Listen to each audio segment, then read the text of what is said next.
savez tout de la vie d'une peau de banane maintenant et comment elle se retrouve réinjectée dans leur réseau gaz. C'est beaucoup de tuyauterie, mais c'est efficace, ça marche vraiment, on est allé sur place, on a vu que ça fonctionnait.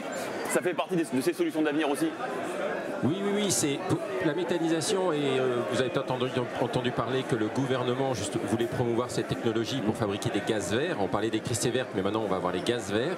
Et ça, c'est une des technologies possibles. On est très fiers d'avoir cet équipement à proximité de Strasbourg, à Phalsbourg. On a travaillé avec les agriculteurs pour construire cette installation et aujourd'hui on produit du gaz qui est injecté dans le réseau et qui remplace le gaz fossile qui lui contribue au réchauffement climatique. Donc voilà, la banane finalement contribue à améliorer l'environnement. Et on a parlé avec quelques justement fermiers qui contribuent directement et pour eux il y a même un retour sur investissement, c'est même pour eux vertueux en plus de contribuer aux méthaniseurs. Donc ça c'est vraiment tout bénef quoi. Exactement, parce que le monde agricole est aussi en crise, on le sait, avec des problématiques de quotas, des problématiques de rendement et le réchauffement climatique y contribue. Donc pour eux c'est une source de traitement de leurs propres déchets et en même temps de revenus, ce qui permet de pérenniser l'activité agricole.